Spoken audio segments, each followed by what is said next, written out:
Hello, my name's Stephanie Pache, and I'm here with Red Carpet Report's special interview series with filmmakers for the Santa Fe Film Festival. Today, we have the privilege of speaking with director Diego Romero, and his film that's in the festival is called Un Dicho.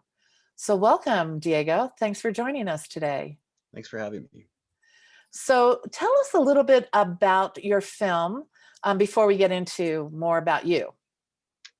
So the film is based off of a dicho, a saying in Spanish that goes sana, colita de rana, si no sana soy, sanarás mañana. Um, it literally translates into heal, little frog's tail. If you don't heal today, you'll heal tomorrow. And growing up, my parents and grandparents and family would always say that whenever one of us was hurt. It was just like something they said, to help heal. But no one knew where it started or where it came from. Mm. And as I got older, I realized it was something that crossed Latina communities throughout the world. They all had that saying, but no one Wow. that I had talked to knew like the origins of it, why you would Mhm. say that. So I decided to do a version of it that ties into New Mexico curandera culture. Um, and that's where it came from in my story. So, Okay. And you're from Las Vegas, New Mexico, correct? yes. So you're a resident of New Mexico, filmmaker. And um, what did you find interesting along this journey of trying to discover the origin of where this expression comes from? I was surprised that every single Latina culture had the dicho, the saying. Right.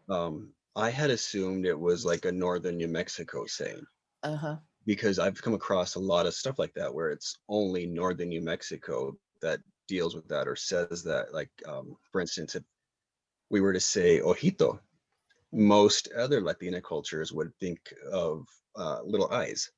Okay. Whereas northern New Mexico in general, it would be a spring of water. Oh, Um, interesting. and that comes from when the Spanish invaders would see the water in the desert, and it looked like Hmm. little eyes. Oh, And started okay. calling them mojitos. Oh, wow. That's interesting. So, give us some of your background. You're a multimedia developer and award-winning photographer, as we can see with the eye for color in your production of this film. So, tell us more about you. I have my background in digital media production. I got it at New Mexico Highlands. It was media arts, computer science with a focus in digital media production.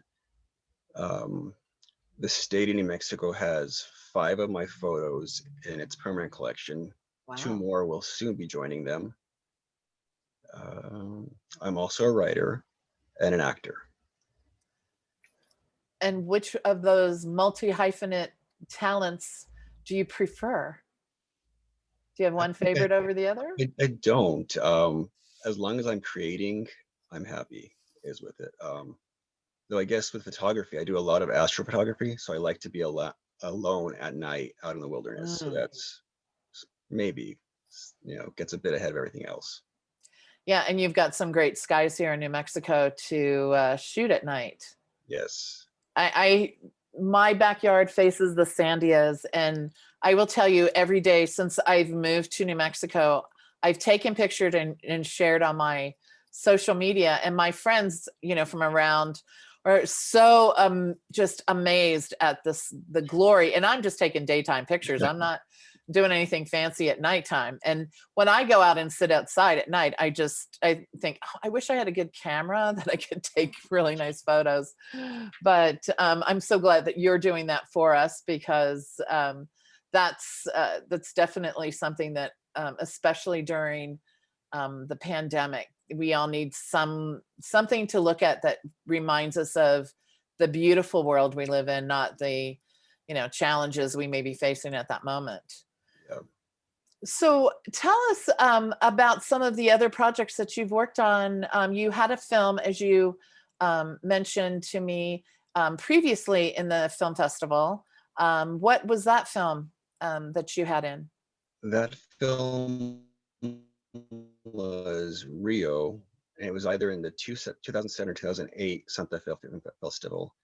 It was based off of the story of La Llorona, which is another folktale that I was surprised transcended Latina communities. Okay. The original version is a woman, I'm just going to break it down. A woman caught her husband having an affair, and Oops. in a fit of rage, she drowned her children in the river. And now she wanders the rivers looking for children to steal. Right. So, and that one, we originally did it for the 48-hour film project, where you have 48 hours to write, shoot, and edit a film. And we ended up winning Best Musical Score for it. And then I entered it into the Santa Fe Film Festival. We didn't win anything, but it was another connection to local New Mexico culture. We had the Rio Grande was one of the main, the river in it. Right. Right. And we did it as a film noir style thing. So. Oh, wow. Can people find that online somewhere? Do you have it? I No? believe it's still on YouTube. Oh, okay. Yeah. Okay. All right. That's cool. So, tell us what about putting your work out there does for your comfort zone, because it is a baby. It is something that you've created. Now you're asking the world to watch it and then give you feedback. Is that a hard thing to do, or do you embrace what the audience thinks about your work? I'm an introvert, so yeah, anything having to do with crowds or interacting gives me anxiety. But I think I've learned regarding art, and especially with acting, to not take things personally. I create it and just let it go, and try not to, whatever the reaction is, either way, to let it bring me down or bring me up. Just, it's done, let it go. Hopefully people like it. That's Yeah, no, that's a good skill to have as an actor, because you get told no a lot. Yeah. And so you have to have a thick skin. So having that attribute as you carry your projects out, whether it be your acting or your art, it does sting, but it's always, it's always good to be able to rebound quickly and not let it get you down, because creating art is a specialty. I mean, not everyone can, and not everyone appreciates art either. I'm always reminding people, well, there's art is definitely personal. Some things I really love and some things I don't, just for the style or whatever. But it is important, one, to understand that, but two, also to support our filmmakers and our artists in our communities. I think it's important. And having you have the faith to put your project into Santa Fe Film Festival, that takes a lot of courage. And it's also wonderful that you're sharing this fun story about, and almost an urban, well, it's not an urban legend. It's a cultural saying that transcends different boundaries. So there isn't, it's not just certain things, but for this one specifically, it's interesting and I'm excited to watch it. Is there anything else that you're working on that you'd like to share with the audience so they can watch out for? Currently pitching a TV series. I can't say much other than it's based on New Mexico history. Oh, wow. Las Vegas, New Mexico specifically, and northern New Mexico. We've had some good meetings, but right now we're still pitching Oh, it. good. Well, you have to let us know so we can celebrate and share. We'll do the sharing for you. Make it easy. Yeah. Okay. Thank you so much for joining us today, Diego, for our Santa Fe Film Festival Filmmaker series. And we hope that you will check out Sana Sana Un Dicho as part of the festival entries this year. You can catch them online, and you can get either a pass just to see the film, or you can buy a festival pass for $35 and see all of them, because there's some amazing films, especially from New Mexico filmmakers in this festival.